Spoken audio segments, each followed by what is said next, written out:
देश के निजी कंपनियों और पूंजीपतियों के लिए गाने की एक लाइन गाती है कि बताना भी नहीं आता, छिपाना भी नहीं आता, हमें तुमसे मोहब्बत है, जताना भी नहीं आता।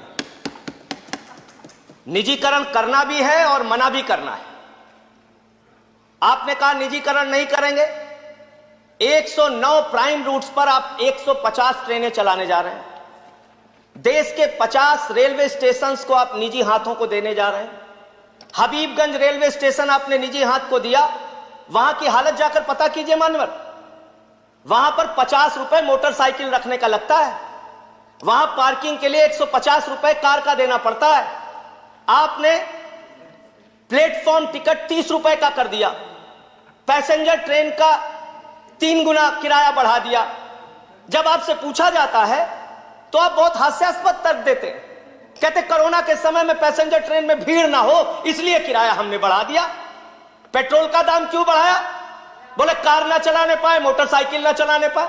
डीजल का दाम क्यों बढ़ा दिया? माल की ढुलाई ना होने पाए। अरे गैस का दाम क्यों बढ़ा दिया? लोग खाना ना खाने पाए। यह आपका तर्क है। देश में कोई भी चीज महंगाई बढ़ाने के लिए आप एक नया हास्यास्पद तर्क लेके आते हैं जिसका सच्चाई से कोई लेना देना नहीं होता। निजीकरण आप कैसे कर रहे हैं? मेंटेनेंस के क्षेत्र में निजीकरण, सफाई कार्यों के क्षेत्र में निजीकरण, फैक्ट्री और उत्पादन के क्षेत्र में निजीकरण, सिग्नल के क्षेत्र में निजीकरण, इलेक्ट्रिफिकेशन के क्षेत्र में निजीकरण। रेलवे में मजदूरों की, सरकारी कर्मचारियों की संख्या मानवर 1974 के स्वर्गीय जॉर्ज फर्नांडिस जी के आंदोलन में, रेल हड़ताल में 17 लाख कर्मचारी होते थे। जब ट्रेनें कम थी, जब यात्री एक जगह से दूसरे जगह कम यात्रा करते थे। आज 2.5 करोड़ लोग प्रतिदिन एक स्थान से दूसरे स्थान रेलवे के माध्यम से जाते हैं और आज आपने कर्मचारियों की संख्या पहुंचा दी 12,26,000। 17 लाख से घटा के 12 लाख। यह निजीकरण के कारण हुआ। हर क्षेत्र में निजीकरण के कारण हुआ। और अब आप तो एक नया तरीका लेके आ गए, लेटरल एंट्री। आईएएस भी आप लेटरल एंट्री के जरिए बना रहे हैं। 39 आईएएस आपने लेटरल एंट्री के जरिए बनाए और जिसमें आरक्षण के नियमों की, एससी, एसटी, ओबीसी के आरक्षण को पूरी तरीके से खत्म कर दिया आपने। और निजीकरण जो आप रेलवे में लेके आ रहे हैं, इसके पीछे आपकी सबसे खतरनाक मंशा है एसटी, एससी, ओबीसी के आरक्षण को धीरे धीरे समाप्त करने की आपकी योजना। यह मूल मंशा आपकी है। मान्यवर, खुद आपने माना है कि 21.6% माल की ढुलाई लॉकडाउन के दौरान रेल के माध्यम से ज्यादा हुई। यानी रेलवे के कर्मचारी पूरी निष्ठा के साथ, ईमानदारी के साथ काम करते हैं और उस लॉकडाउन में काम करने के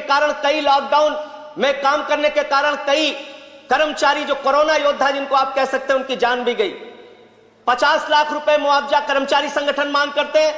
20 लाख रुपए मुआवजा आपने दिया, फिर उसको बढ़ा के 35 लाख किया। आज तक उनको मुआवजा नहीं मिल पा रहा है। रेल के जो कर्मचारी इस कोरोना काल में जिनका जीवन गया, और कोरोना काल में मान्यवर 2.5 करोड़ की आपकी क्षमता एक जगह से दूसरे जगह यात्रियों को पहुंचाने की प्रतिदिन की है।